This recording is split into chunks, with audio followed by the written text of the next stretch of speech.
दोस्तों आज हम बात करने जा रहे हैं प्रीटी वुमेन नाम की इस मूवी के बारे में, जो कि एक बेहतरीन मूवी है और 1990 में हमें ये देखने को मिली थी। लोगों द्वारा इसे बड़ा पसंद किया गया था और अभी भी कई लोगों द्वारा इसे पसंद किया जाता है। दोस्तों ये एक रोमांटिक कॉमेडी मूवी है। 7.1 की इसकी IMDb रेटिंग है और 74% इसकी रेट टमेटोज़ की रेटिंग है।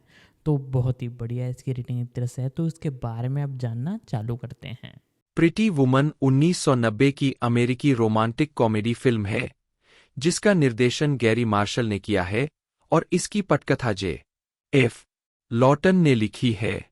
फिल्म में रिचर्ड गेरे और जूलिया रॉबर्ट्स ने अभिनय किया है और सहायक भूमिकाओं में हेक्टर एलिसोंडो, राल्फ बेलामी अपने अंतिम प्रदर्शन में, लॉरा सैन जियाकोमो और जेसन अलेक्जेंडर शामिल है। एक फिल्म की कहानी हॉलीवुड एस्कॉट विवियन वार्ड और धनी व्यवसायी एडवर्ड लुइस पर केंद्रित है।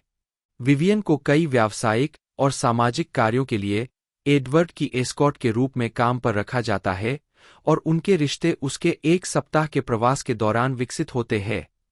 फिल्म का शीर्षक प्रिटी वुमन रॉय ऑर्बिसन के 1964 के गीत ओह प्रिटी वुमन पर आधारित है।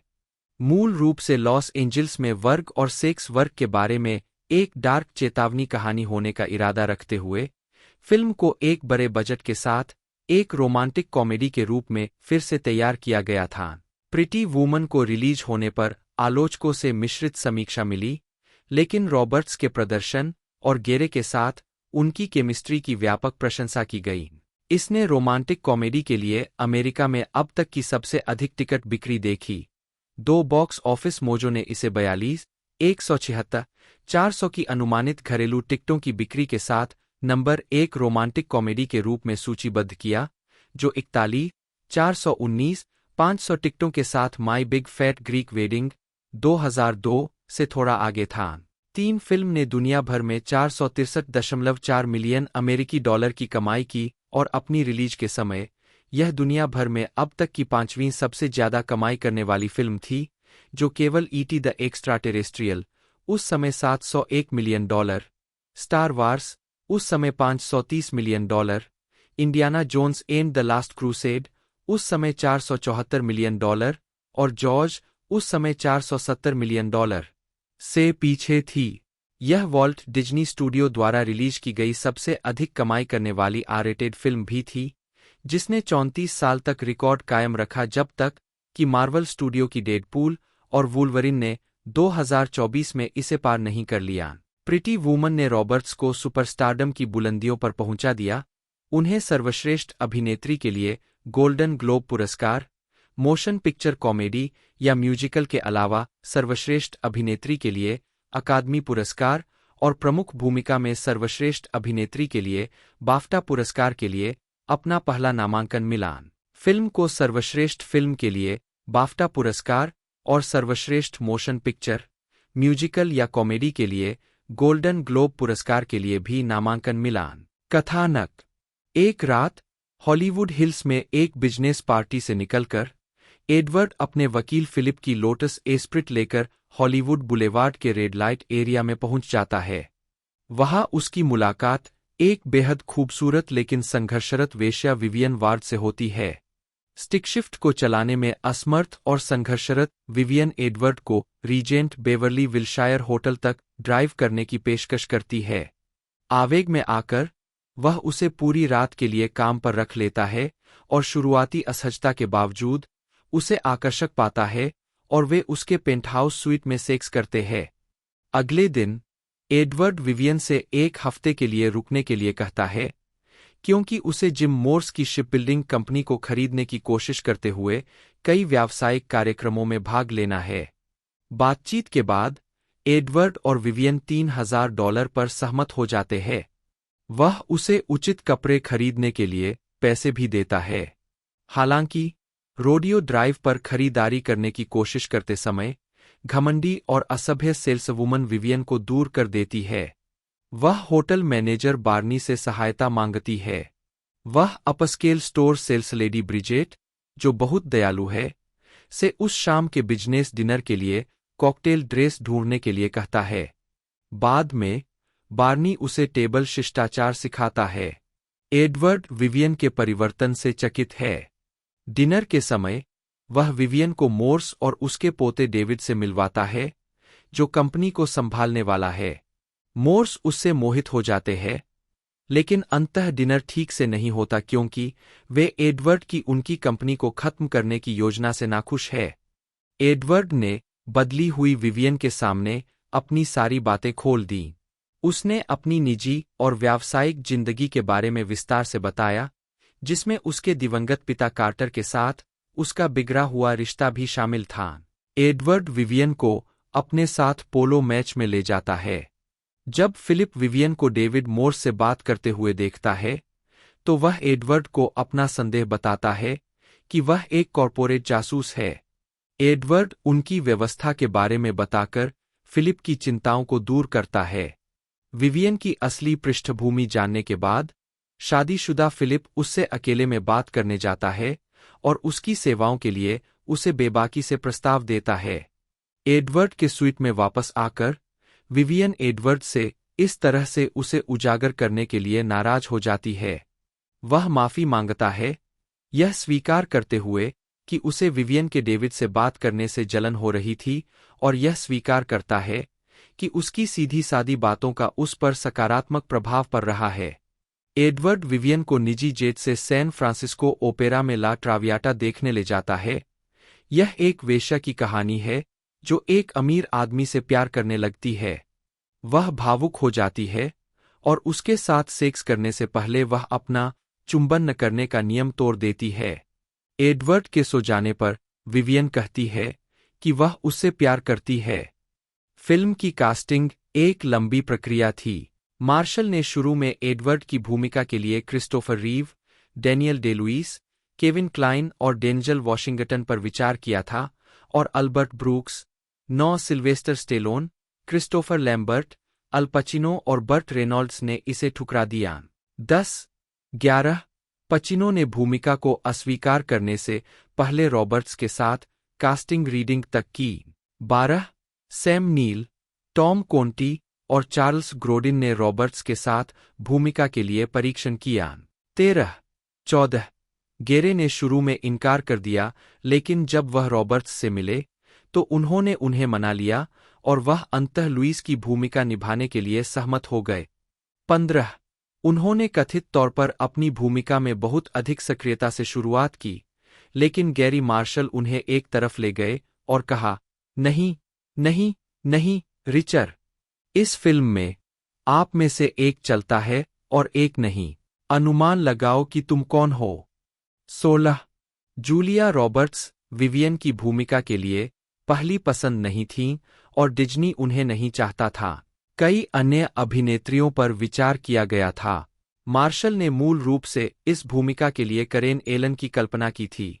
जब उन्होंने मना कर दिया, तो उस समय की कई बेहतरज्ञात अभिनेत्रियों के पास ऑडिशन गए, जिनमें मॉली रिंगवाल्ड शामिल थीं।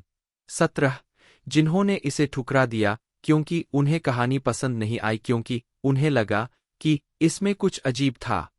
18-19 विनोना राइडर ने ऑडिशन दिया, लेकिन उन्हें ठुकरा दिया गया क्योंकि मार्शल को लगा कि वह बहुत छोटी है। 11 जेनिफर कोनेली को भी इसी कारण से खारिज कर दिया गया था। 4 एमिली लॉयड ने इसे ठुकरा दिया क्योंकि यह फिल्म मरमेड्स की उनकी शूटिंग के साथ टकराव में थी। 20, 21, 22 स्टूडियो और मार्शल की पहली पसंद मेग रयान ने भी इसे ठुकरा दिया। 23 मार्शल द्वारा लिखे गए एक नोट के अनुसार मैरी स्टीनबर्गन भी पहली पसंद में से एक थीं। डायने लेन को कास्ट किए जाने के बहुत करीब पहुंच गई थी। उस समय स्क्रिप्ट बहुत डार्क थी। वे कॉस्ट्यूम फिटिंग तक पहुंच गए थे, लेकिन शेड्यूलिंग संघर्षों के कारण वह स्वीकार नहीं कर सकी। मिशेल फिफर ने यह कहते हुए भूमिका ठुकरा दी कि उन्हें स्क्रिप्ट का टोन पसंद नहीं आया। 24 डेरिल हन्नाह पर भी विचार किया गया था, लेकिन उनका मानना था कि यह भूमिका महिलाओं के लिए अपमानजनक थी।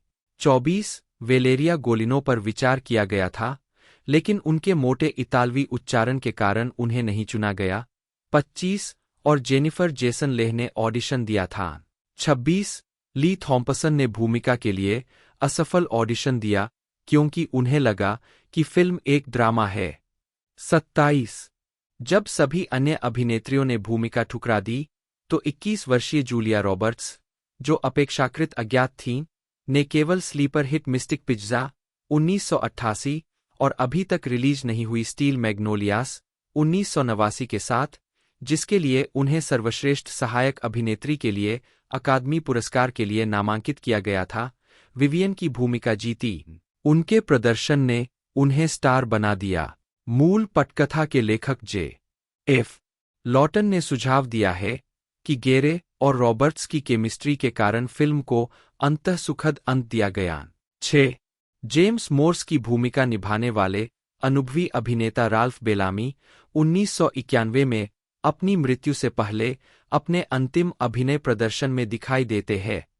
जेसन अलेक्जेंडर, जिन्हें हाल ही में सीनफील्ड में अनारी जॉर्ज कॉस्टेंजा की भूमिका के लिए चुना गया था, को फिलिप स्टकी के रूप में लिया गया था। सीनफील्ड के बाद के सीजन में प्रिटी वुमन की एक VHS कॉपी सीनफील्ड के अपार्टमेंट में दिखाई देगी, जो फिल्म में अलेक्जेंडर की भागीदारी के लिए एक श्रद्धांजलि है। फिल्म का बजट $14 मिलियन का था, इसलिए निर्माता कई स्थानों पर शूटिंग कर सकते थे।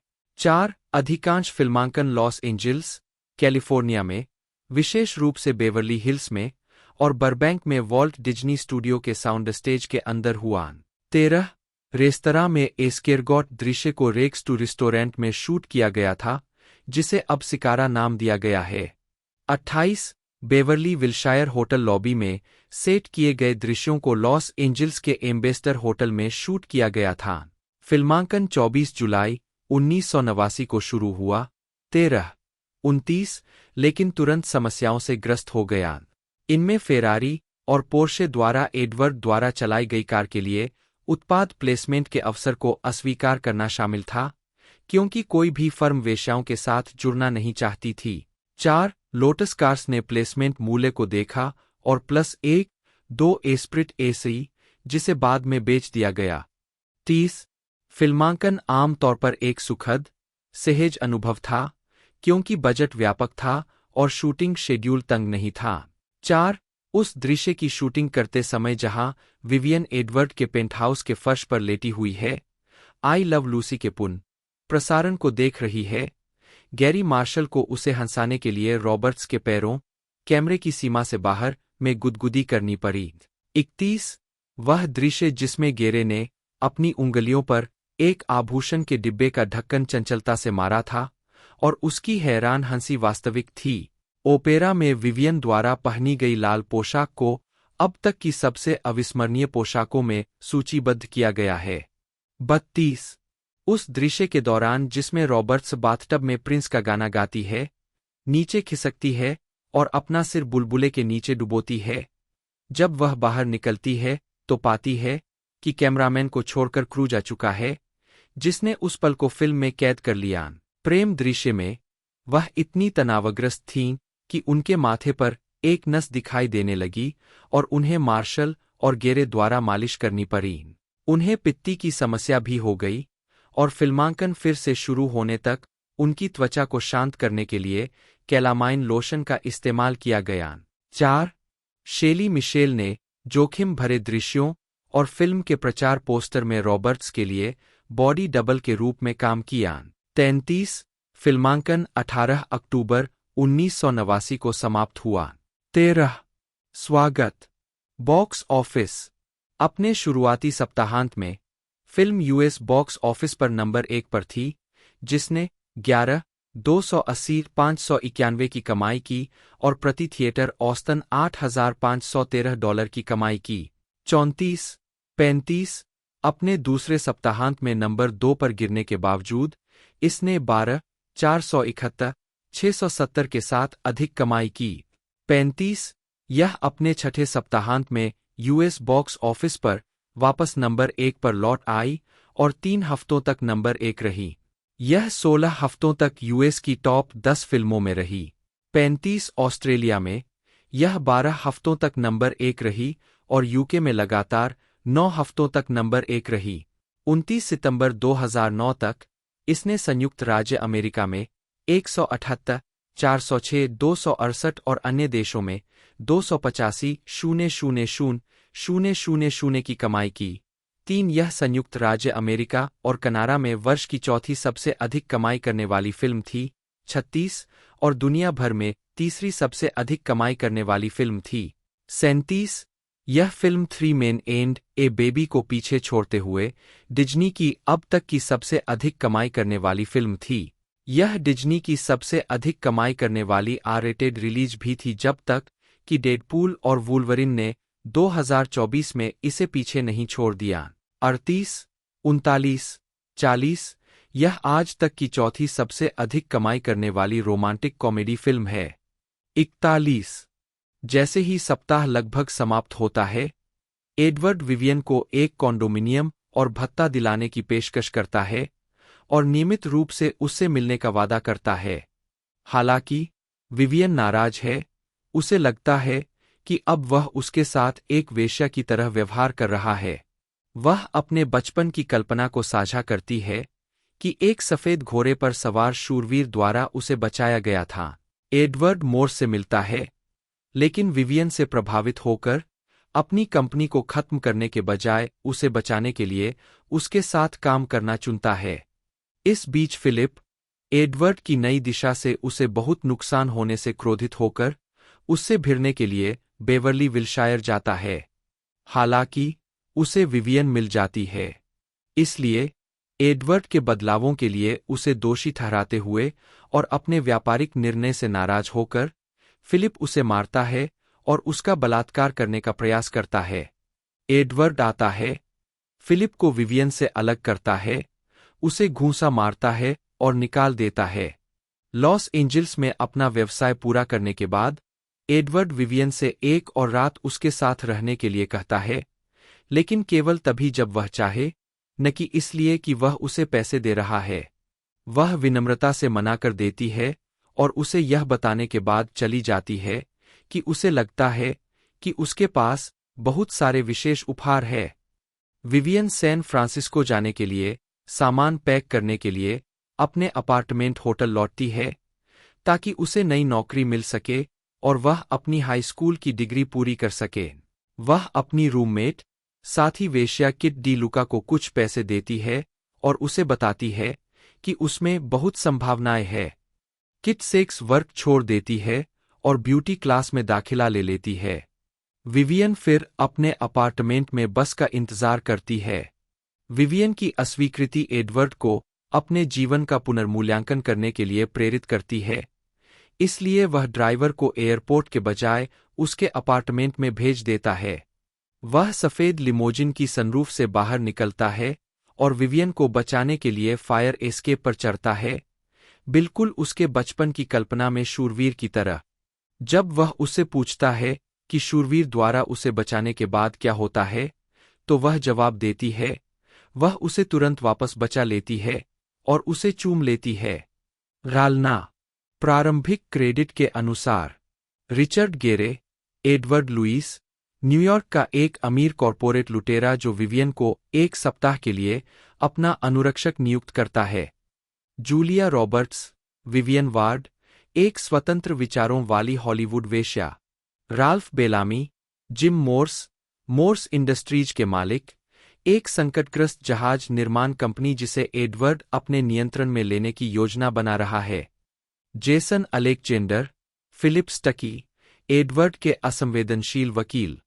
Hector Elizondo, Bernard, Barney Thompson, प्रतिष्ठित और नरम दिल होटल प्रबंधक। Laura San Giacomo, Kit De Luca, Vivian की व्यंग्यात्मक, बुद्धिमान सबसे अच्छी दोस्त और रूममेट जिसने उसे वेश्यावृत्ति का धंधा सिखाया। Alex Hyde White, David Morse, Jim Morse के पोते, जिन्हें मोर्स की जहाज निर्माण कंपनी को संभालने के लिए तैयार किया जा रहा है। Amy Yasbeck, Elizabeth Stuckey, Philip की पत्नी। Elinor Donahue, Bridget, Barney Thompson की दोस्त जो महिलाओं के कपड़ों की दुकान में काम करती है। John David Carson, mark Roth, Edward के कार्यालय में एक व्यवसायी। जूडिथ बाल्डविन सुसान के रूप में एडवर्ड की पूर्व गर्लफ्रेंड में से एक, जिससे वह फिल्म की शुरुआत में फिल की पार्टी में मिलता है। उसने हाल ही में शादी की है और एडवर्ड की सचिव दुल्हन की सहेली थी। नाइट एलिवेटर ऑपरेटर डेनिस के रूप में Patrick Richwood. James Patrick Stuart Dennis Roland दिन के बेलहॉप के रूप में। डे यंग एक कपड़े की दुकान में एक घमंडी सेल्सवुमन के रूप में। लैरी मिलर मिस्टर हॉलिस्टर एक कपड़ों की दुकान के मैनेजर जहां से विवियन अपने लिए नए कपड़े खरीदती है। हंक अजारिया जासूस के रूप में फिल्मी पदार्पण। जेसन रैंडल एक जादूगर के रूप में। उत्पादन विकास। फिल्म की शुरुआत 1980 के दशक में लॉस एंजिल्स में वेश्यावृत्ति के बारे में एक डार्क ड्रामा के रूप में की गई थी। 4. विवियन और एडवर्ड के बीच के रिश्ते में मूल रूप से विवियन का ड्रग्स का आदी होना भी शामिल था। सौदे का एक हिस्सा यह था कि उसे एक सप्ताह तक कोकीन से दूर रहना था।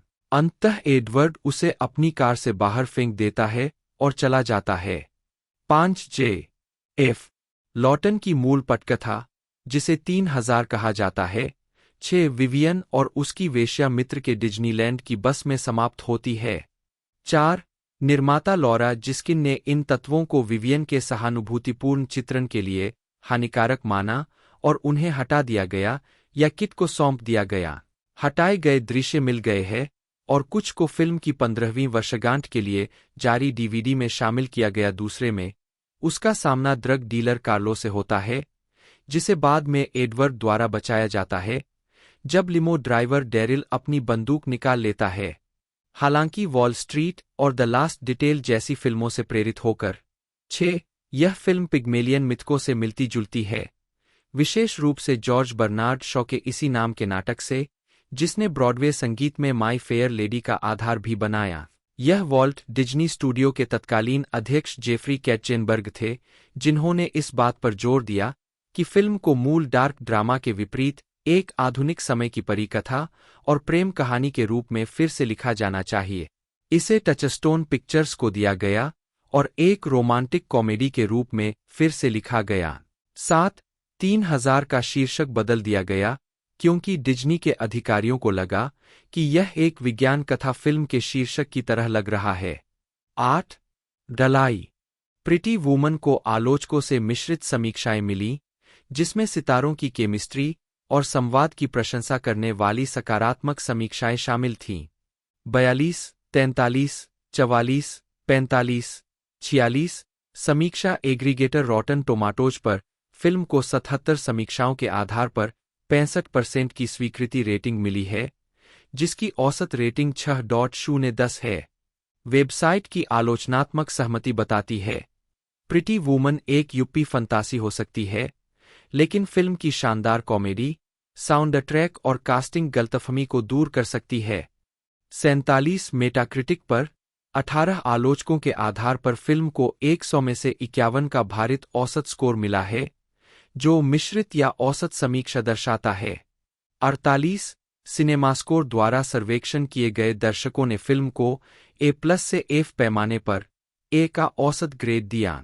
49 फिल्म के आलोचकों ने सोने के दिल वाली वेश्या के रूपक के अत्यधिक उपयोग की आलोचना की। 13 अन्य लोगों ने कहा कि फिल्म सेक्स वर्क की वास्तविकताओं को छुपाती है। 50 51 गैरी गिडिंस ने लिखा, कपटी प्रिटी वुमन में वे सभी महिलाएं जिन्हें स्पष्ट रूप से आवारा के रूप में नहीं पहचाना जाता है, वे सोने की खुदाई करने वाली पत्नियां या घमंडी दुकानदार है। यह उस तरह की कामकाजी वर्ग की कल्पना है जो चाहती है कि दर्शक पुरुषों को एक क्रूर कॉर्पोरेट समुद्री डाकू रिचर्ड गेरे के साथ पहचाने और महिला एक साधारण लेकिन भव्य दिल वाली स्ट्रीट वॉकर जूलिया रॉबर्ट्स के साथ पहचाने, जिसे मौका दिया जाए तो वह एक महिला की महिला हो सकती है। हंसी का प्रयास कुछ सफल होते हैं, उसकी कीमत पर है। 52 एंटरटेनमेंट वीकली के ओवेन ग्लीबरमैन ने फिल्म को डी दिया, यह कहते हुए कि यह एक नवपिग्मेलियन कॉमेडी के रूप में शुरू होती है और एक प्लास्टिक स्क्रूबॉल सोप ओपेरा बन जाती है, जिसमें ऐसे चरित्र होते हैं जो कहीं और नहीं बल्कि हॉलीवुड के चालाक पटकथा लेखकों के दिमाग में मौजूद होते हैं। 53 ग्लीबरमैन ने स्वीकार किया कि फिल्म की कठोर वेश्या नायिका के साथ यह एक अपस्केल राजकुमारी फंतासी के नारीवादी संस्करण के रूप में काम कर सकती है। 53 उन्होंने यह भी कहा कि यह इस बारे में दिखावा करती है कि कैसे प्यार पैसे से परे है, लेकिन वास्तव में स्टेटस सिंबल से ग्रस्त है।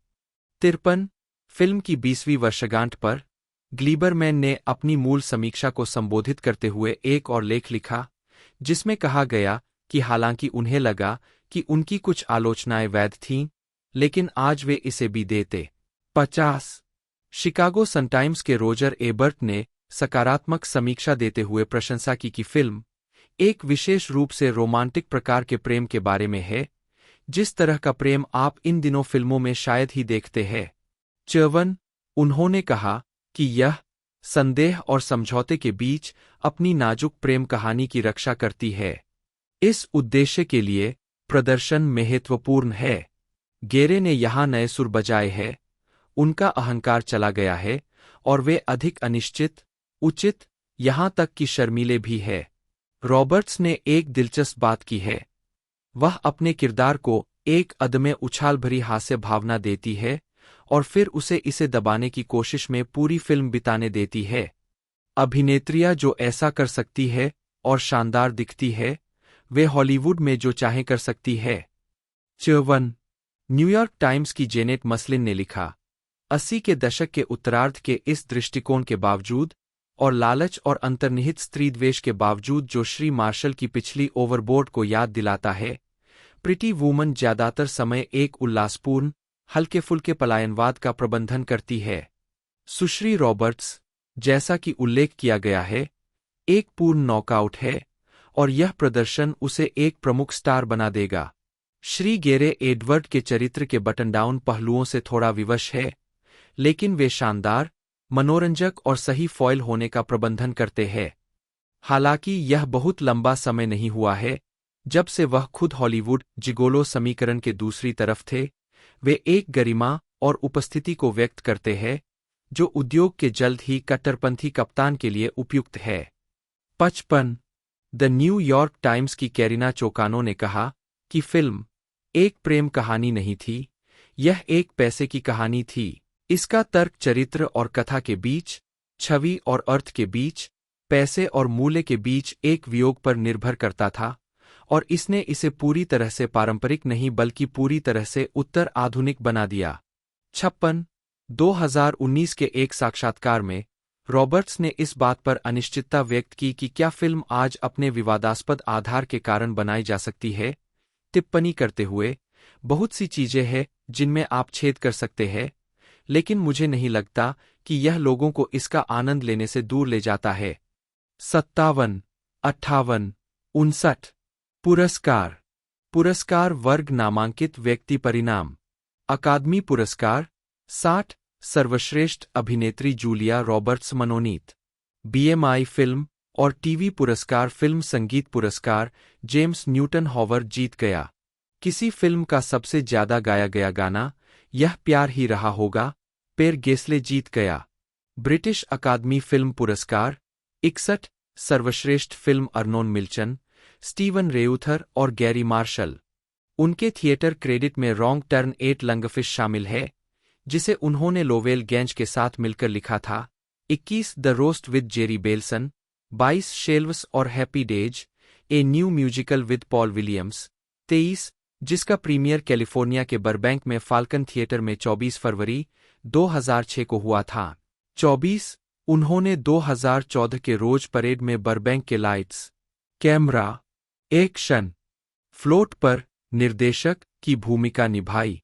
2014 में Marshall 2 and a half men के सीजन 11 में फरवरी के एपिसोड में अतिथि कलाकार की भूमिका में दिखाई दिए। मृत्यु और श्रद्धांजलि मार्शल की मृत्यु 19 जुलाई 2016 की सुबह कैलिफोर्निया के बरबैंक के एक अस्पताल में स्ट्रोक के बाद निमोनिया की जटिलताओं के कारण हुई। 26 वह 81 वर्ष के थे। हेनरी विंकलर ने 2019 में बैरी पर उन्हें श्रद्धांजलि दी। 27 और एसएजीएफटीआरए ने 2019 में एसएजी अवार्ड्स पर मार्शल को मेमोरियम ट्रिब्यूट दिया। 28 जूलिया रॉबर्ट्स ने 2018 में प्रिटी वुमन, द म्यूजिकल में उन्हें श्रद्धांजलि दी। 29 उन्होंने एक साक्षात्कार में भी उन्हें श्रद्धांजलि दी। गैरी मार्शल को जानना उनसे प्यार करना था और मैं अपने पूरे वयस्क जीवन में उनसे प्यार करने के लिए सबसे ज्यादा भाग्यशाली थी और उनसे प्यार पाने के लिए और भी भाग्यशाली थी क्योंकि उनका प्यार बिना शर्त, अटूट और जादुई था। 30 एबीसी ने 12 मई 2020 को विशेष कार्यक्रम the Happy Days of Garry Marshall प्रसारित किया। 31 फिल्मोग्राफी पतली परत, वर्ष, शीर्षक, निदेशक, निर्माता, लेखक। 1968 कितना मीठा है, नहीं हा हा। 1970 टिड्डा नहीं हा हा। 1982 युवा डॉक्टर्स प्यार में हा नहीं नहीं। लॉटन की अगली फिल्म परियोजना एक्शन थ्रिलर चेन रिएक्शन थी, जिसमें मॉर्गन फ्रीमैन, कीनू रीव्स और रेचल वीज ने अभिनय किया था। 41 शिकागो, इलिनॉइस में फिल्माई गई। 42 यह फिल्म 2 अगस्त 1996 को रिलीज हुई और दुनिया भर में $60 मिलियन से अधिक की कमाई की। 1998 में लॉटन ने Sony Pictures Entertainment syndicated show VIP का निर्माण किया जो 2002 तक चला। 43 44 एडवेंचर सीरीज में पामेला एंडरसन ने वैलेरी आयर्न्स की भूमिका निभाई। 45 एक छोटे शहर की लड़की जो ब्रेक की तलाश में दक्षिणी कैलिफोर्निया आती है, जब वह वैलेरी आयर्न्स प्रोटेक्शन नामक एक बेवर्ली हिल्स बॉडीगार्ड एजेंसी का नेतृत्व करने की ग्लैमरस भूमिका में आ जाती है। 46 2006 में 47 लॉटन ने पैरामाउंट पिक्चर्स के लिए video game series DOA dead और अलाइव पर आधारित एक फिल्म लिखी। 48 जिसमें एरिक रॉबर्ट्स, जेमे प्रेस्ली और डेवॉन ओकी ने अभिनय किया। 49 लॉटन ने 2008 की फिल्म जैक्सन लिखी और निर्देशित की। 50 एक कॉमेडी ड्रामा म्यूजिकल फिल्म जिसमें Barry Primus, Charlie Robinson, Steve Guttenberg, Debra Jo Rupp ने अभिनय किया और इसमें ओपेरा गायक एलाली, शॉनेट सुल्कर, क्लेमा डेल और अन्य ने अभिनय किया। यह फिल्म लॉस एंजल्स के स्किड रो में जीवित रहने वाले 2 बेघर लोगों के एक ही दिन पर आधारित है। लॉटन ने फिल्म के लिए 2 गाने लिखे, डाउनटाउन बर्थडे और love can not be. Jackson को मुख्य रूप से डाउनटाउन लॉस एंजल्स में शूट किया गया था, केंटकी में शूट किए गए एक सीन को छोड़कर। व्यक्तिगत जीवन लॉटन को डिस्लेक्सिया और एडीएचडी है और वे इन मुद्दों से संबंधित चैरिटी के लिए वकालत करते हैं। वे पेटा पशुओं के नैतिक उपचार के लिए लोग के समर्थक भी है। उन्होंने पर्यावरण संबंधी मुद्दों, मानवाधिकारों, कैंसर और गरीबी के लिए चिंता व्यक्त की है। 51 उनका विवाह पत्रकार, लेखक और एलजीबीटी कार्यकर्ता पाओला लॉटन से हुआ है। 51 फिल्मोग्राफी पतली परत, लघु फिल्में, शीर्षक, निदेशक, लेखक, संपादक, कलाकार हा हा हा, पुनर्जागरण हा हा हा, विशेष रूप से प्रदर्शित चलचित्र, वर्ष, शीर्षक, निदेशक, लेखक, नोट्स।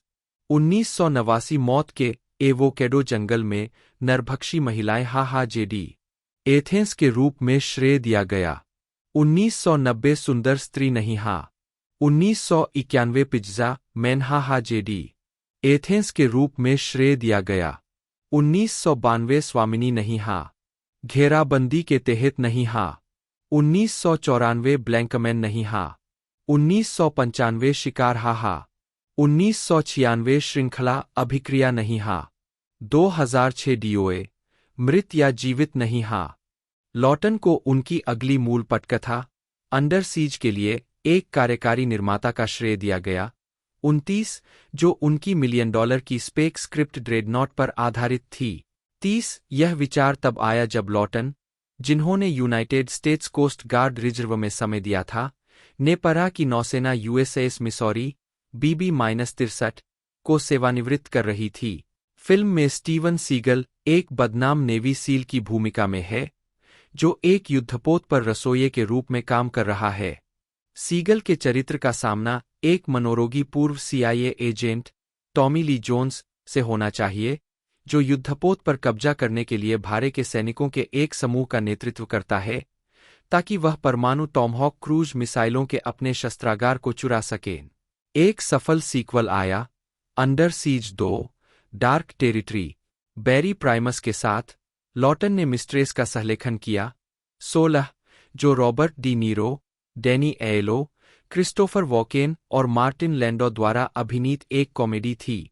31, यह फिल्म एक हॉलीवुड पटकथा लेखक मार्विन लैंडिसमन के बारे में है, जिसका करियर तब तक ढलान पर जा रहा है जब तक कि वह एक हसलर निर्माता से नहीं मिलता जो उसके करियर को पुनर्जीवित करने में उसकी मदद करने की कोशिश करता है। 31, ऑल स्टार कास्ट अभिनीत मिस्ट्रेस रॉबर्ट डी नीरो की प्रोडक्शन कंपनी ट्राइबेका प्रोडक्शंस द्वारा निर्मित पहली फिल्मों में से एक थी। 31, इसे 1992 की गर्मियों में रिलीज किया गया था। लॉटन ने रेडियो होस्ट और मीडिया पर्सनैलिटी हॉवर्ड स्टर्न के साथ द एडवेंचर्स ऑफ फार्टमैन की पटकथा पर काम किया, जो द हॉवर्ड स्टर्न शो के लिए स्टर्न द्वारा बनाया गया एक काल्पनिक सुपरहीरो किरदार है। 32, दो प्रमुख स्टूडियो द्वारा निर्माण के लिए तैयार होने के साथ एमपीए फिल्म रेटिंग सिस्टम विवाद के कारण फिल्म को रोक दिया गया था, क्योंकि लॉटन और स्टर्न को लगा कि फिल्म की सामग्री परिपक्व दर्शकों के लिए अधिक अनुकूल है और वे फिल्म के लिए PG-13 रेटिंग के बजाय आर रेटिंग चाहते थे। 33, फिल्म को रोक दिया गया और हॉवर्ड स्टर्न ने अपनी 1995 की पुस्तक मिस अमेरिका में कॉमिक्स के रूप में 5 पेज की फार्टमैन कहानी को शामिल किया, जो लॉटन की पटकथा पर आधारित थी। पुस्तक रिलीज होने के कुछ दिनों के भीतर the New York times best seller सूची में नंबर 1 पर पहुंच गई। 34, कोलंबिया पिक्चर्स के लिए लॉटन ने 1994 की फिल्म ब्लैंकमैन का सहलेखन किया। 35, जो डेमन वेन्स द्वारा अभिनीत और निर्मित फिल्म थी। वेन्स का किरदार डेरिल है, एक बेवकूफ, हास्यपूर्ण यहूदी बस्ती का सुपरहीरो जिसका दिल साफ है, जो अपने अंदाज में अपराधियों से लड़ता है। 36, लॉटन ने द हंटेड 1995 लिखा और निर्देशित किया, जो जापान में सेट एक थ्रिलर है जिसमें क्रिस्टोफर लैम्बर्ट, जॉन लोन और जॉन चेन ने अभिनय किया है।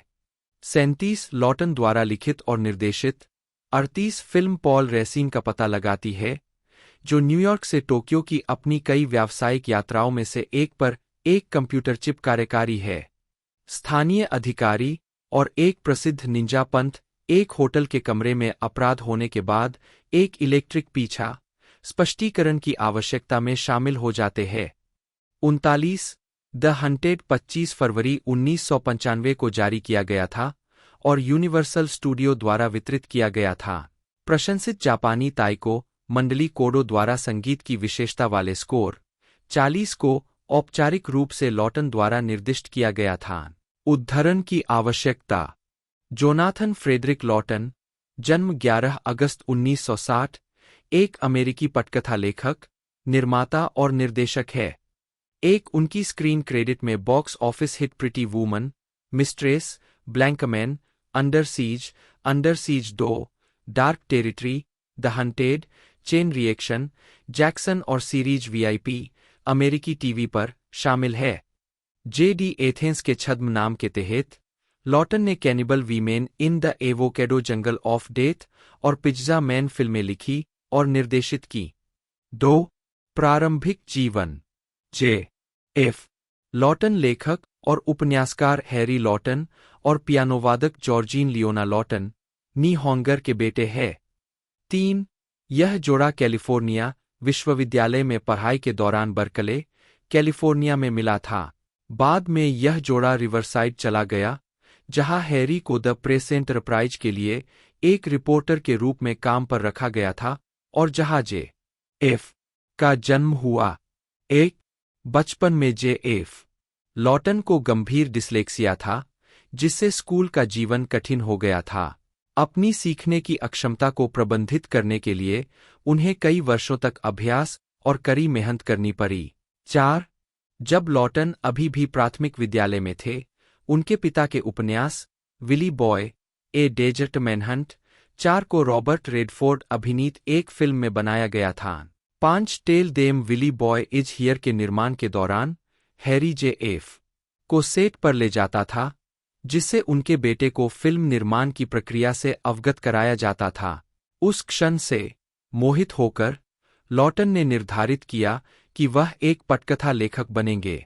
हमेशा जिज्ञासु, लॉटन अपने आसपास के वातावरण का अवलोकन करते और उनके बारे में लिखते।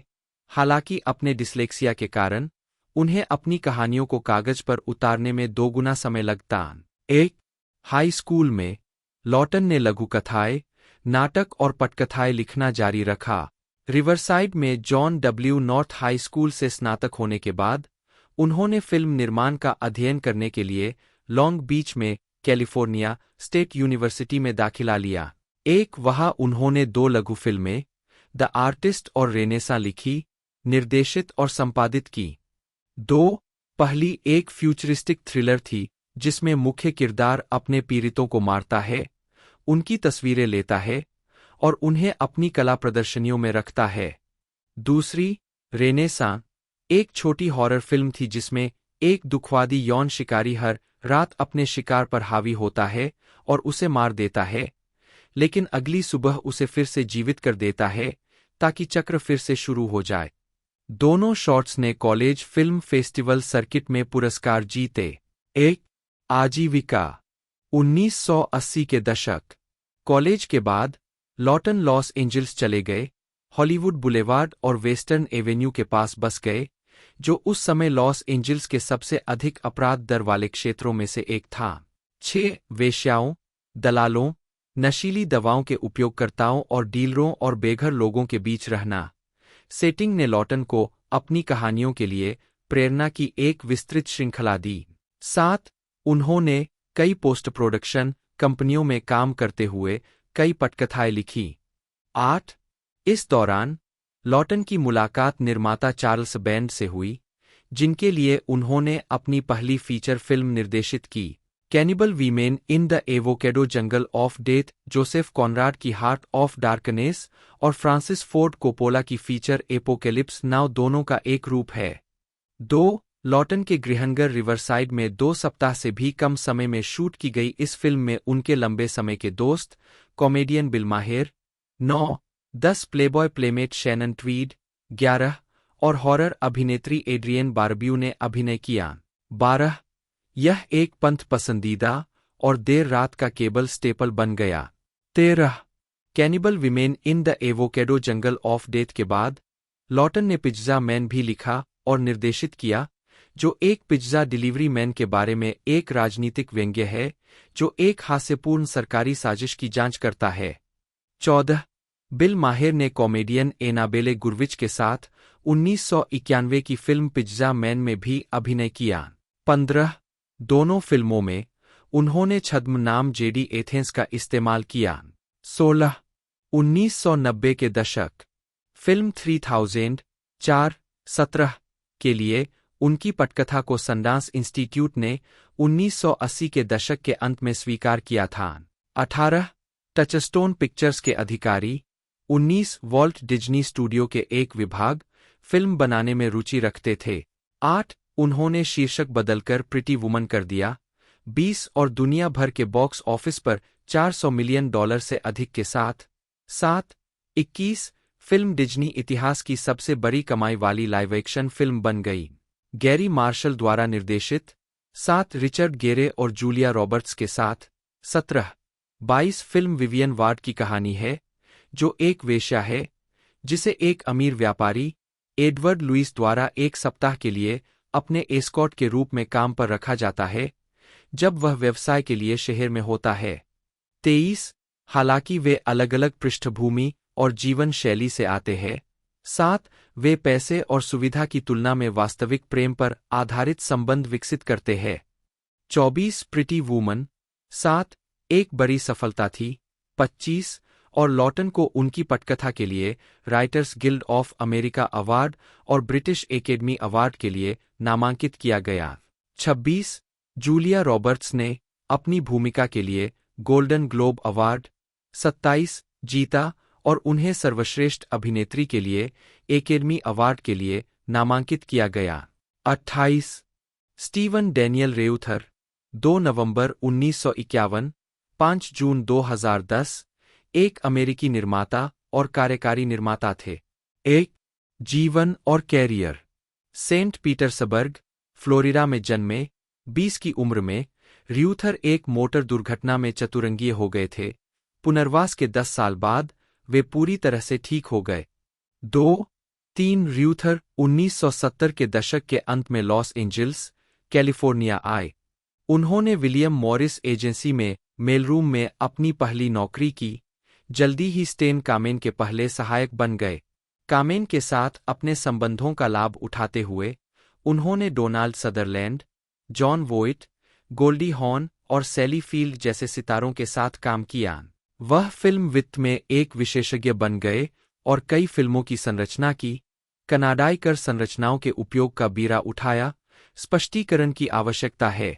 र्यूथर ने गैलेक्टिक फिल्म्स के उपाध्यक्ष के रूप में काम किया, जहां उन्होंने एड्रियन लिन की 9 वीक्स को विकसित करने में मदद की। इसके बाद वे 1986 में वेस्ट्रॉन पिक्चर्स में चले गए, जहां उन्होंने डर्टी डांसिंग और अन्य चित्रों के कार्यकारी निर्माता के रूप में काम किया। इसके बाद उन्होंने न्यू रीजेंसी में अर्नोन मिल्चन के साथ मिलकर सिडनी ल्यूमेट के फैमिली बिजनेस और the war of the roses सहित चित्रों का विकास किया। उन्होंने मिल्चन के साथ साझेदारी में 35 से अधिक फिल्मों का निर्माण और कार्यकारी निर्माण किया, जिसमें 1990 की हिट फिल्म प्रिटी वूमन भी शामिल है, जिसने जूलिया रॉबर्ट्स को लॉन्च किया था। मार्च 1994 में र्यूथर ने घोषणा की कि उन्होंने माइकल डगलस के साथ साझेदारी में एक नई फिल्म निर्माण कंपनी डगलस र्यूथर प्रोडक्शंस बनाई है। 1998 में र्यूथर ने बेलेयर एंटरटेनमेंट की स्थापना की और इसके अध्यक्ष और सीईओ के रूप में कार्य किया। बेलेयर में रहते हुए उन्हें अपनी फिल्म पे इट फॉरवर्ड पर सबसे अधिक गर्व था, जिसका शीर्षक रोजमर्रा की संस्कृति में शामिल हो गया। उन्होंने proof of life, sweet November, rock star और कोलेटरल डैमेज का भी नेतृत्व किया। उनकी फीचर फिल्मों में dirty dancing 1987, pretty women 1990, Sommersby 1993, the client 1994 और फेस ऑफ 1997, द रेनमेकर 1997 और स्वीट नवंबर 2001 शामिल है। 58 साल की उम्र में कैंसर से लड़ाई के बाद 5 जून 2010 को र्यूथर की मृत्यु हो गई। 5-6 Self Realization Fellowship Lake Shrine में एक स्मारक सेवा आयोजित की गई। 7 फिल्मोग्राफी। जब तक अन्यथा उल्लेख न किया जाए, वे सभी फिल्मों में निर्माता थे। पतली परत। वर्ष पतली परत श्रेय नोट्स 1986, सप्ताह सहयोगी निर्माता 1987, गंदा नृत्य कार्यकारी निर्माता, चाइना गर्ल कार्यकारी निर्माता 1988 और परमेश्वर ने स्त्री को बनाया कार्यकारी निर्माता, मुझे कॉल करो कार्यकारी निर्माता, सहयोगी कार्यकारी निर्माता 1989, अभिभावक कार्यकारी निर्माता, कैंपस पर बड़ा आदमी कार्यकारी निर्माता, घर में छुपकर रहना कार्यकारी निर्माता 1990, सुंदर स्त्री, कैचफायर कार्यकारी निर्माता, अर्नोन मिल्चन, हिब्रू 6 दिसंबर 1944, एक इजरायली अरबती व्यवसायी, फिल्म निर्माता और पूर्व जासूस है।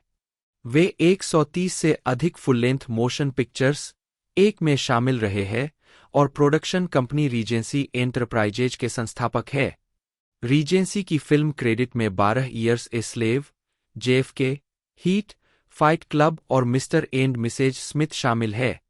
मिल्चन ने LA कॉन्फिडेंशियल और द रेवेनेंट के लिए अकादमी पुरस्कार के लिए 2 नामांकन अर्जित किए हैं। उन्होंने बेस्ट पिक्चर नामांकित the big shot, 12 Years a slave और बर्डमैन का भी निर्माण किया, जिसमें बाद के 2 ने लगातार वर्षों में पुरस्कार जीता। मिल्चन 1960 के दशक के मध्य से 1980 के दशक के मध्य तक एक इजरायली खुफिया ऑपरेटिव भी थे।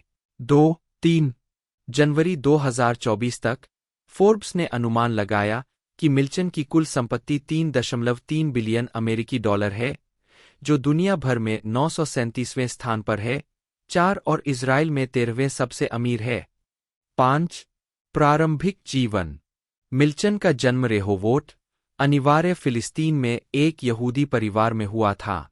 6-7 उनकी एक बहन है, जिसका नाम डालिया है।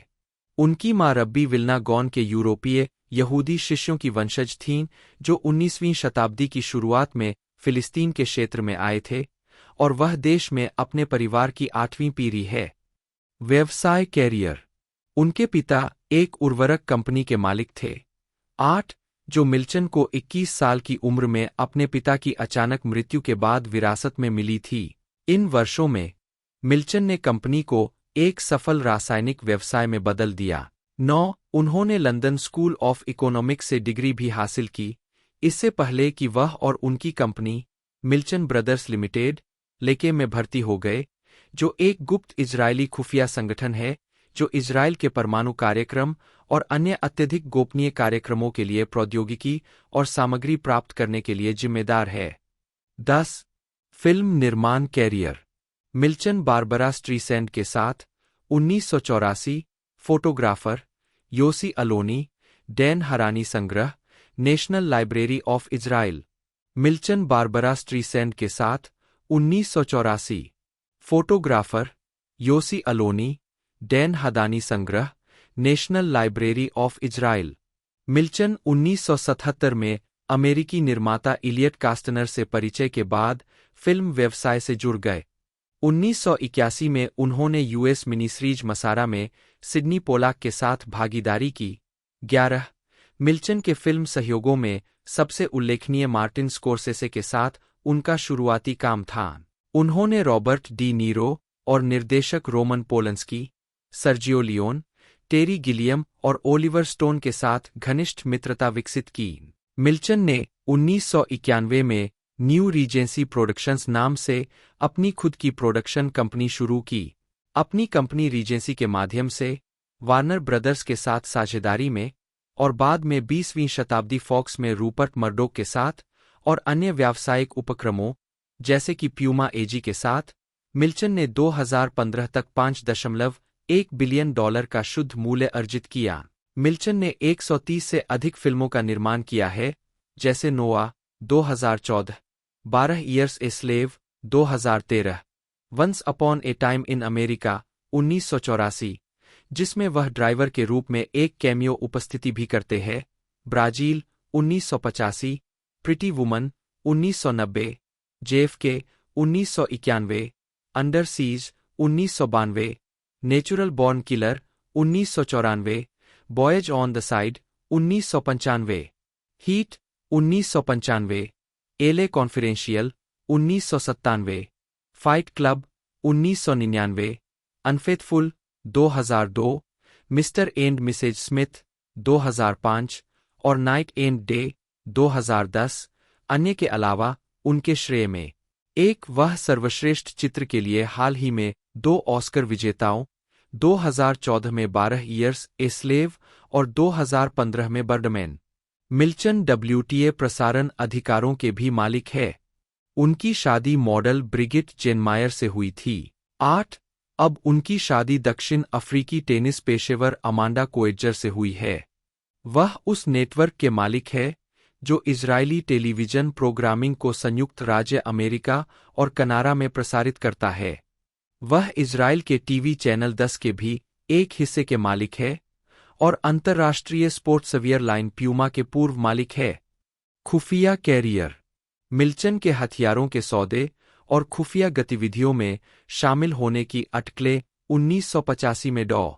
रिचर्ड केली स्मिथ पर अभियोग लगाए जाने के बाद शुरू हुई, जो एक एरोस्पेस कार्यकारी और वैज्ञानिक थे जिन्होंने मिल्चन की एक कंपनी के माध्यम से क्राइट्रॉन की अवैध शिपमेंट की थी, जिसका उपयोग परमाणु हथियार ट्रिगर के रूप में किया जा सकता था।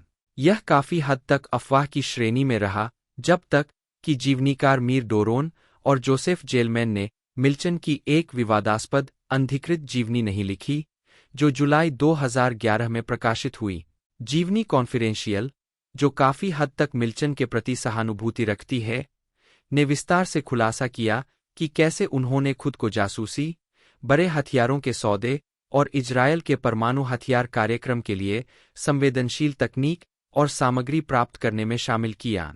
Confidential, the life of secret agent turned Hollywood tycoon में किए गए शोध ने स्थापित किया कि कम से कम 1980 के दशक के मध्य तक मिल्चन इजरायल की शीर्षगुप्त खुफिया एजेंसी लेकेम के लिए एक पूर्ण संचालक था। उनकी गतिविधियों में इजरायल के परमाणु शस्त्रागार के निर्माण और रखरखाव के लिए घटकों की खरीद और सरकार समर्थित खातों और फ्रंट कंपनियों की निगरानी करना शामिल था, जो देश के बाहर इजरायल के खुफिया अभियानों की संपूर्णता की विशेष जरूरतों को पूरा करते थे। 2. मिल्चन की खुफिया गतिविधियों के बारे में साक्षात्कार में इजरायल के राष्ट्रपति शिमोन पेरेज ने कहा, अर्नोन एक विशेष व्यक्ति है। मैंने ही उन्हें भर्ती किया था। जब मैं रक्षा मंत्रालय में था, तब अर्नोन कई रक्षा संबंधी खरीद गतिविधियों और खुफिया अभियानों में शामिल थे। उनकी ताकत उच्चतम स्तरों पर संपर्क बनाने में है। उनकी गतिविधियों ने हमें रणनीतिक, कूटनीतिक और तकनीकी रूप से बहुत बड़ा लाभ दिया। 8 फरवरी 2010 को साक्षात्कार मेयर डोरोन और जोसेफ गेलमैन की कॉन्फिडेंशियल सीक्रेट एजेंट से हॉलीवुड टाइकून बने अर्नोन मिल्चन, पृष्ठ 11 में प्रलेखित। 2 साल बाद 25 नवंबर 2013 को चैनल 2 के डॉक्यूमेंट्री कार्यक्रम उफ्दा में मिल्चन ने कैमरे पर कॉन्फिडेंशियल नामक पुस्तक में केंद्रीय दावों की पुष्टि की, जो पहले जारी की गई थी। इस घोषणा ने कहानी में अंतर्राष्ट्रीय रुचि पैदा की और इसे व्यापक रूप से कवर किया गया। 1960 के दशक में इजरायल के गुप्त परमाणु हथियार कार्यक्रम के वास्तुकार पेरेस ने कहा कि 1960 के दशक में उन्होंने मिल्चन को Israeli Bureau of Scientific Relations (LEKEM या लाकाम) के लिए काम करने के लिए भर्ती किया था, जो एक गुप्त खुफिया संगठन था जिसका काम सैन्य तकनीक और विज्ञान जासूसी प्राप्त करना था। मिल्चन ने स्वीकार किया कि वह इजरायली सरकार के लिए एक गुप्त हथियार डीलर था और उसने दावा किया कि उसने अपने संबंधों का इस्तेमाल दक्षिण अफ्रीका में रंगभेद शासन को बढ़ावा देने के लिए किया था, जिसके बदले में उसने इजरायल को अपने परमाणु कार्यक्रम के लिए यूरेनियम हासिल करने में मदद की थी। 13 जून 2023 में मिल्चन ने खुफिया अधिकारी के रूप में अपने कार्यकाल के दौरान भावी इजरायली प्रधान मंत्री बेंजामिन नेतन्याहू के साथ विकसित हुई दोस्ती के बारे में कुछ विवरण प्रदान किए, जिसमें दोनों साधारण परिचित से एक दूसरे को भाइयों की तरह जानने लगे। 14 विवाद फरवरी 2018 में इजरायली पुलिस ने सिफारिश की कि इजरायली प्रधानमंत्री बेंजामिन नेतन्याहू के साथ अर्नोन मिल्चन पर रिश्वतखोरी का आरोप लगाया जाए। 15 मामले में सिफारिश, जिसे केस 1000 इंच का उपनाम दिया गया है, कथित रिश्वत से संबंधित है, जो मिल्चन ने नेतन्याहू को विशेषकर छूट कानून के बदले में प्रदान की थी। ऐसा माना जाता है कि इससे मिल्चन को अपने गृहनगर इजरायल में लाभ होगा। 16 प्रस्तावित कानून, जिसे मिल्चन का कानून का उपनाम दिया गया है, 2013 का है और यह कर छूट का लाभ उठाने की अनुमति देने के लिए मिल्चन की स्थिति को एक लौटने वाले निवासी के रूप में बढ़ाने की एक कथित चाल थी। पुलिस के अनुसार मिल्चन के उपहारों की कीमत 1 मिलियन शेकेल से अधिक थी। 17 मिल्चन ने नेतन्याहू के लिए धन उगाहने वाले कार्यक्रम आयोजित किए थे। 18 19 इजरायली पुलिस द्वारा मिल्चन की पूछताछ के कुछ हिस्सों को 2024 की राजनीतिक डॉक्यूमेंट्री द बीबी फाइल्स में शामिल किया गया था। 25 जून 2023 को मिल्चन ने केस 1000 में अभियोजन पक्ष के गवाह के रूप में अपनी गवाही का पहला दिन शुरू किया और स्वीकार किया कि उन्होंने नेतन्याहू परिवार को कई उपहार दिए और उपहारों के लिए कोड नामों का इस्तेमाल किया, जिनका आदान प्रदान भी किया गया। 14 हालांकि मिल्चन ने यह भी दावा किया कि उन्होंने कभी नहीं सोचा था कि उपहार कानूनी मुद्दों के रूप में योग्य होंगे, क्योंकि वे अनुरोध थे जो नेतन्याहू के साथ उनकी दोस्ती से संबंधित थे, न कि मांगें। 14 अपने स्वास्थ्य के कारण मिल्चन व्यक्तिगत रूप से यरूशलम कोर्ट हाउस में पेश नहीं हुए और ब्राइटन, यूनाइटेड किंगडम के एक कोर्ट हाउस से वीडियो गवाही दी। 14 व्यक्तिगत जीवन मिल्चन की पहली शादी फ्रांसीसी मॉडल ब्रिगिट जेनमायर से हुई थी और बाद में उनका तलाक हो गया। इस जोड़े के 3 बच्चे थे, एलिनोर, एलेक्जेंड्रा और यारिव। एलिनोर मिल्चन एक पेशेवर फोटोग्राफर है और एलेक्जेंड्रा एक फिल्म निर्माता है।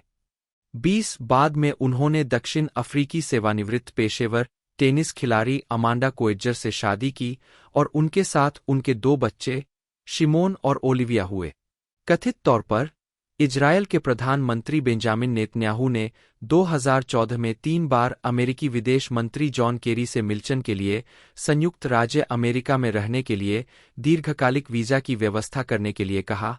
21-22 लेकिन नेतन्याहू के खिलाफ रिश्वत के आरोपों पर तब से सवाल उठाए जा रहे हैं। 23 मिल्चन इजरायल में नहीं रहते हैं और 2016 से वहां नहीं गए हैं। 24 कला संग्रह। मिल्चन एक कला संग्राहक है और अप्रैल 2015 में सीएनबीसी ने उन्हें हॉलीवुड के शीर्ष 10 कला संग्राहकों की सूची में $600 मिलियन के संग्रह के साथ नंबर 3 पर स्थान दिया, जो जॉर्ज लुकास के बराबर है, जो नंबर 2 पर है, लेकिन नंबर 1 पर डेविड गेफेन से कुछ पीछे है, जिनका संग्रह $2.3 बिलियन का है। 25 उत्पादन कंपनियां। एम्बेसी इंटरनेशनल पिक्चर्स एनवी 1982 से 1989, रीजेंसी इंटरनेशनल पिक्चर्स 1989 से 1991, अल्कोर फिल्म्स 1991 से 1995, Regency Enterprises 1991, New Regency Productions 1991। Filmography 20वीं Century fox.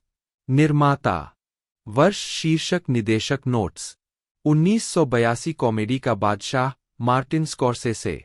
1985 Brazil Terry Gilliam Universal Pictures के साथ। दंतक था रिडले स्कॉट। 1989 गुलाबों का युद्ध डैनी डेविटो। 1998 खतरनाक सुंदरता मार्शल हर्सकोविच वार्नर ब्रदर्स के साथ। 2000 टाइगरलैंड जोएल शूमाकर। 2001 एक शब्द भी मत बोलो Gary Fleder. Black Knight Gil Junger. 2002 उच्च अपराध कार्ल फ्रैंकलिन। जीवन या ऐसा ही कुछ स्टीफन हेरेक। 2003 साहसी mark Steven Johnson. Bhagora jury Gary फ्लेडर। 2004 आग पर आदमी टोनी स्कॉट।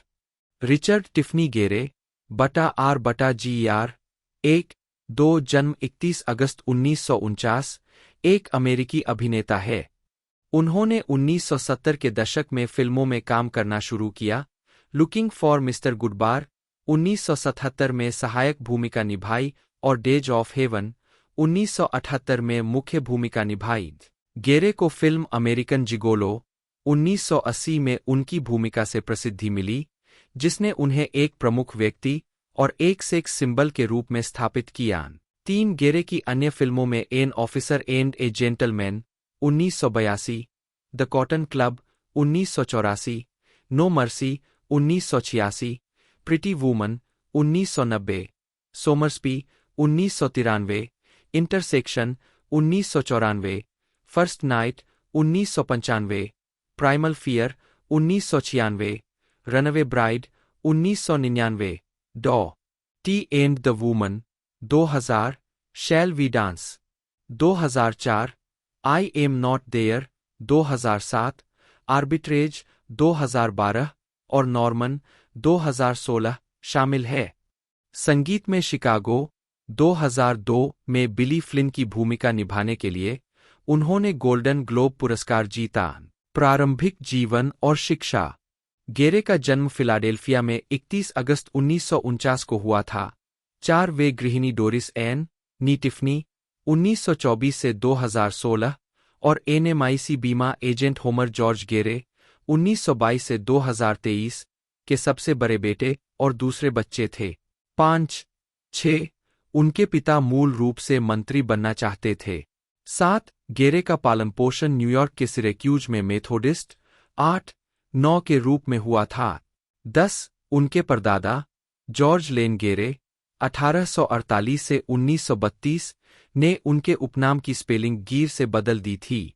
उनके पूर्वजों में से एक, जिसका नाम भी जॉर्ज था, एक अंग्रेज था जो इंग्लैंड के हेविट्री से आया था और 1638 में कनेक्टिकट कॉलोनी में बस गया था। उनके पूर्वजों में John Billington, William Brewster, Francis Eaton, Francis Cooke, Degory Priest, George Soule और रिचर्ड वॉरेन जैसे तीर्थयात्री शामिल है। 12 1967 में गेरे ने नॉर्थ सिरेक्यूज सेंट्रल हाई स्कूल से स्नातक की उपाधि प्राप्त की, जहां उन्होंने जिम्नास्टिक और संगीत में उत्कृष्ट प्रदर्शन किया और तुरही बजाया। 7. गेरे ने जिम्नास्टिक छात्रवृत्ति पर मैसाचुसेट्स एमहर्स्ट विश्वविद्यालय में दर्शनशास्त्र का अध्ययन किया। 2 साल बाद उन्होंने छोड़ दिया और स्नातक नहीं किया। 7. 13. आजीविका 2016 में तिब्बत फंड के वार्षिक समारोह के दौरान गेरे दाए लोबसंग न्यांदक के साथ गेरे ने पहली बार 1969 में सिएटल रिपर्टरी थिएटर और केप कॉड के प्रोविंसटाउन प्लेहाउस में पेशेवर रूप से काम किया, जहां उन्होंने रोसेनक्रांत्स एंड गिल्डेनस्टर्न आर डेड में अभिनय किया। उनकी पहली प्रमुख अभिनय भूमिका 1971 के रॉक ओपेरा सून में थी, जिसे स्कॉट फगन और जो कुकोलिस ने लिखा था, जो ब्रॉडवे पर रिच थिएटर में खुला और 3 प्रदर्शनों के बाद बंद हो गया। 14. 15. इसके बाद वह 1973 में ग्रीस के मूल लंदन स्टेज संस्करण में दिखाई दिए। 7. गेरे समलैंगिक चरित्र निभाने वाले पहले उल्लेखनीय हॉलीवुड अभिनेताओं में से एक थे। उन्होंने 1979 के ब्रॉडवे प्रोडक्शन बेंट में एक समलैंगिक होलोकॉस्ट पीड़ित की भूमिका निभाई, जिसके लिए उन्हें थिएटर वर्ल्ड अवार्ड मिला। गेरे 1970 के दशक के मध्य में हॉलीवुड फिल्मों में दिखाई देने लगे, मूल रूप से द लॉर्ड्स ऑफ फ्लैटबश 1974 में एक प्रमुख भूमिका में कास्ट किए गए। उन्हें अपने सहकलाकार सिल्वेस्टर स्टेलोन के साथ झगड़े के बाद बदल दिया गया। गेरे ने लुकिंग फॉर मिस्टर गुडबार 1977 में एक छोटी लेकिन महत्वपूर्ण भूमिका निभाई और निर्देशक टेरेंस मालिक की बहुप्रतीक्षित ड्रामा डेज ऑफ हेवन 1978 में अभिनय किया। 7.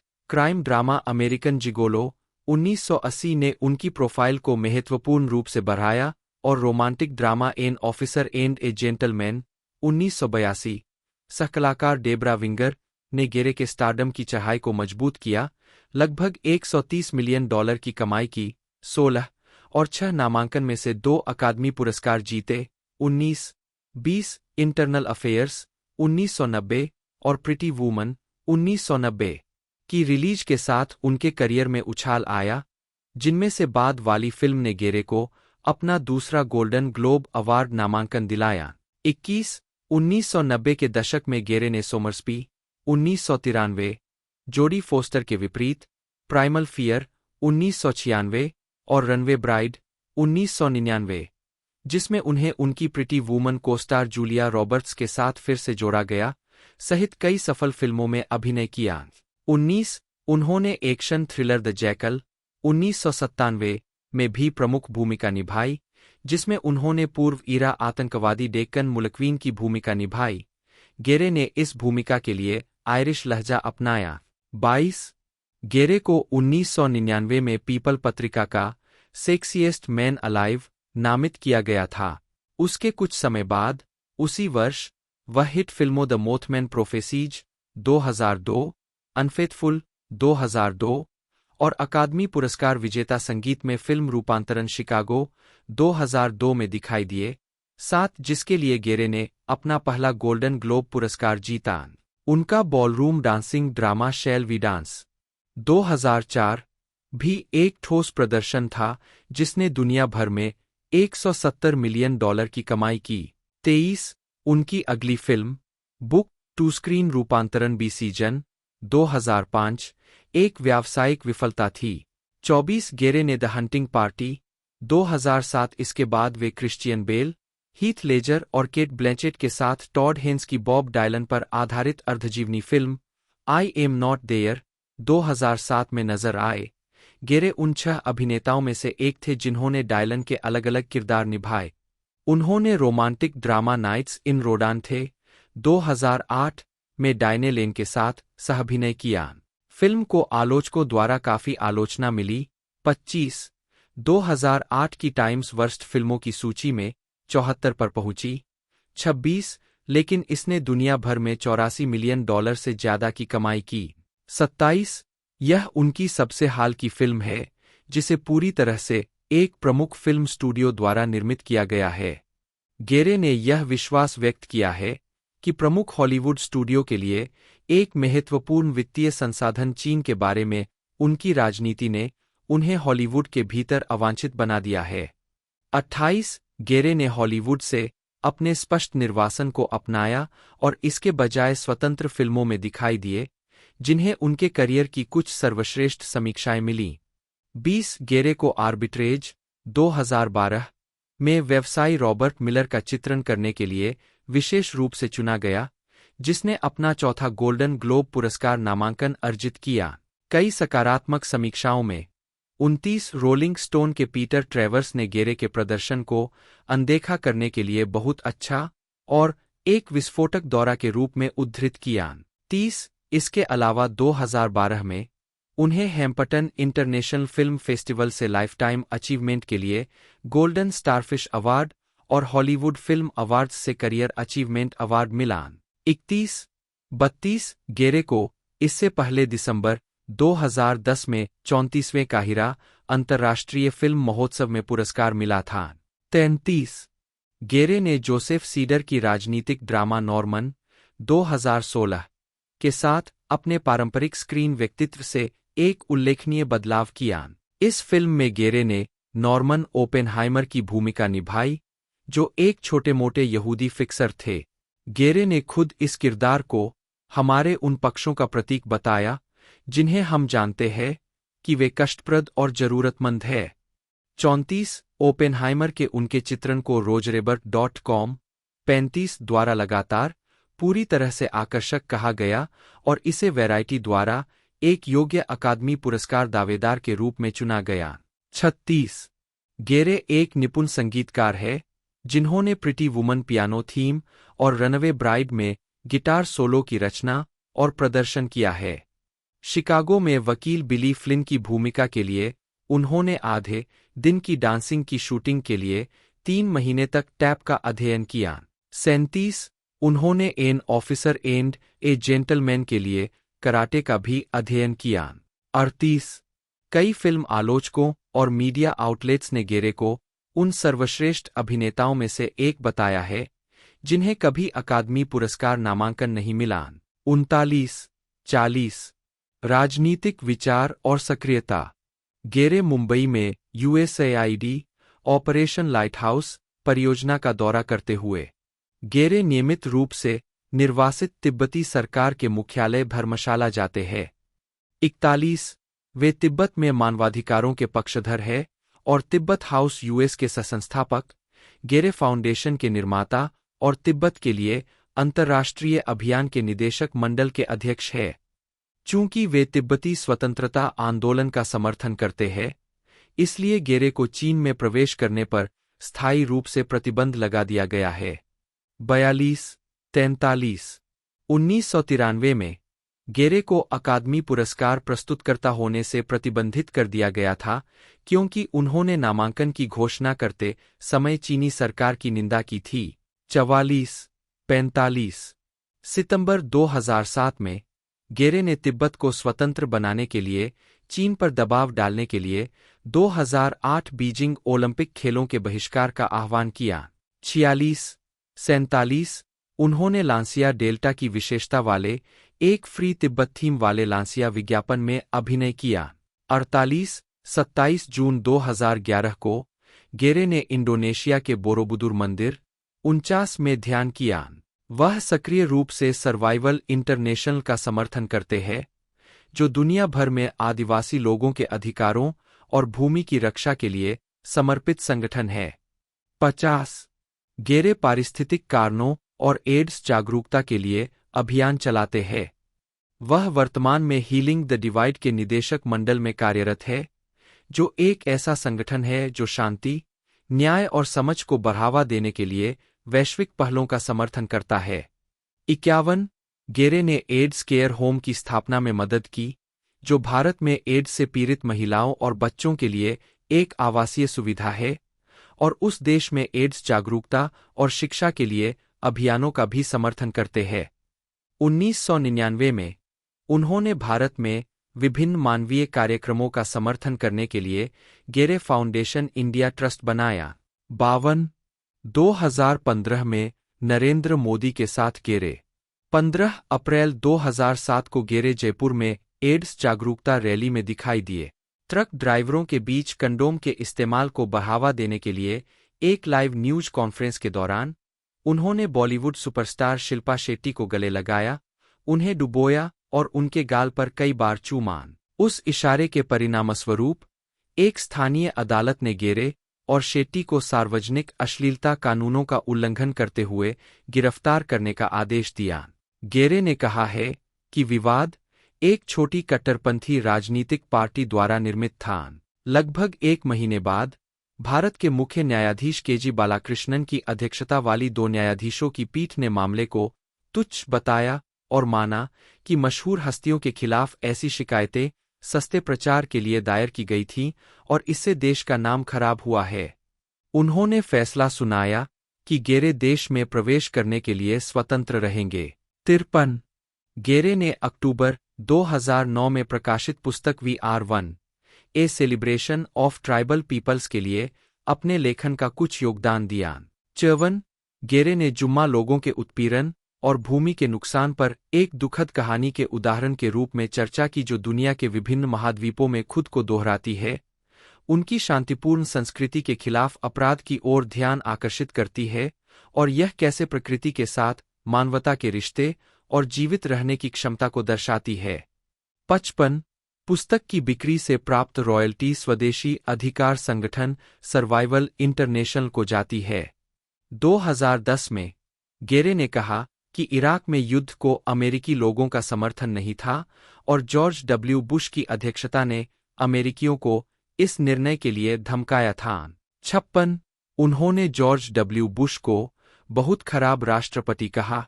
57 34वें काहिरा अंतर्राष्ट्रीय फिल्म महोत्सव के मौके पर आयोजित एक प्रेस कॉन्फ्रेंस में गेरे ने कहा, इराक में अमेरिका ने जो कुछ किया है उसके लिए मुझे बहुत खेद है। यह युद्ध सभी के लिए एक त्रासदी रहा है। मुझे उम्मीद है कि इराक के लोग अपने देश का पुनर्निर्माण कर सकते हैं। 58 2016 में गेरे ने राष्ट्रपति पद के लिए हिलेरी क्लिंटन का समर्थन किया और उनके अभियान के लिए $2,700 का दान दिया। 59 2017 में गेरे ने फिलिस्तीनियों पर बेंजामिन नेतन्याहू की नीतियों और कब्जे वाले वेस्ट बैंक में बस्तियों के विस्तार की आलोचना करते हुए कहा, बस्तियां एक बेतुका उकसावा है और निश्चित रूप से अंतर्राष्ट्रीय अर्थों में पूरी तरह से अवैध है और वे निश्चित रूप से किसी ऐसे व्यक्ति के कार्यक्रम का हिस्सा नहीं है जो वास्तविक शांति प्रक्रिया चाहता है। 60 फरवरी 2023 में गेरे उन 480 वैश्विक हस्तियों में से एक थे जिन्होंने फ्रीडम हाउस के एक बयान पर हस्ताक्षर किए थे जिसमें महसा अमीनी प्रदर्शनकारियों के लिए समर्थन व्यक्त किया गया था, ईरानी अधिकारियों पर प्रतिबंध लगाने का आग्रह किया गया था और इस्लामिक रिवॉल्यूशनरी गार्ड कॉर्प्स को एक आतंकवादी समूह के रूप में प्रतिबंधित करने का आह्वान किया गया था। 61 व्यक्तिगत जीवन गेरे का 1971 से 1978 तक अभिनेत्री पेनेलोप मिलफोर्ड के साथ, 62 और 1978 से 1986 तक चित्रकार सिल्विया मार्टिन्स के साथ बार-बार संबंध रहा। 63 उन वर्षों के दौरान उनका नाम छिटपुट रूप से Tuesday Weld, 64 Carol Mallory, 65 Dawn Steel, 66 Lori Rodkin, 67 Barbara Carrera, 68 और बारबरा स्ट्रीसंड के साथ भी जुड़ान।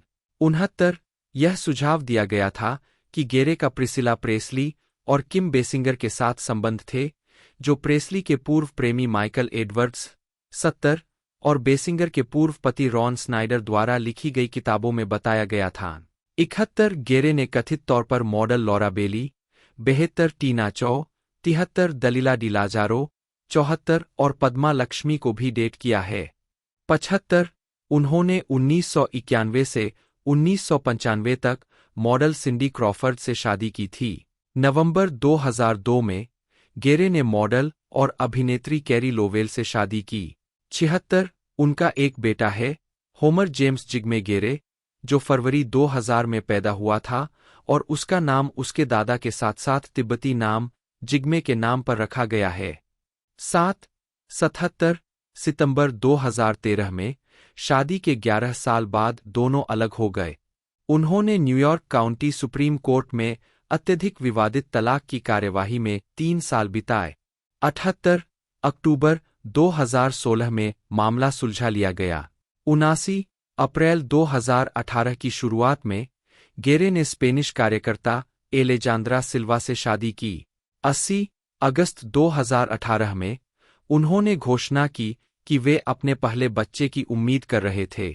81 उनके बेटे अलेक्जेंडर का जन्म फरवरी 2019 में हुआ था। 84 अप्रैल 2020 में उनके दूसरे बेटे के जन्म की सूचना मिली। 85 बौद्ध धर्म में गेरे की रुचि तब शुरू हुई जब वह 20 के दशक में थे।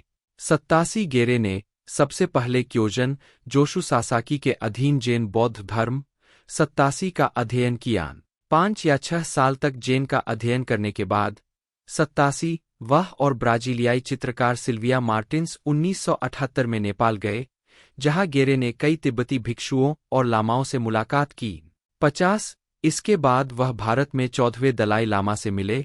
87 और एक अभ्यासशील तिब्बती बौद्ध, विशेष रूप से गेलुक्पा स्कूल के 87 और दलाई लामा के सक्रिय समर्थक बन गए। 60 फरवरी 2023 में गेरे को मेक्सिको के नुएवो वालार्टा में एक पारिवारिक छुट्टी के दौरान निमोनिया का पता चला और उन्हें अस्पताल में भर्ती कराया गया। उनकी पत्नी ने बताया कि वह अपनी बीमारी से पूरी तरह ठीक हो गए हैं। 88 गेरे को अक्सर प्रसिद्ध शाकाहारियों की सूची में शामिल किया गया है, हालांकि किसी भी तरह से कोई स्पष्ट सबूत नहीं है। 89 90 91 92 फिल्मोग्राफी चाबी उन शीर्षकों को दर्शाता है जो अभी तक जारी नहीं हुए हैं। पतली परत वर्ष शीर्षक भूमिका नोट्स 1975 आयुक्त को रिपोर्ट करे बिल्ली। 1976 बेबी ब्लू मरीन आक्रमण करने वाला। 1977 मिस्टर गुडबार की तलाश में टोनी लोपांटो। 1978 रक्त Brothers Thomas Stoney De Coco. स्वर्ग के दिन बिल। 1979 यैंक्स Mac Tyson. 1980 अमेरिकी जिगोलो जूलियन काए। 1982 एक अधिकारी और एक सज्जन जैक मेयो। 1983 मानद वाणिज्य दूत डॉ एडुआर्डो प्लार उर्फ सीमा से परे। बेदम जेसी लुजैक। 1984 कॉटन क्लब डिक्सी ड्वायर।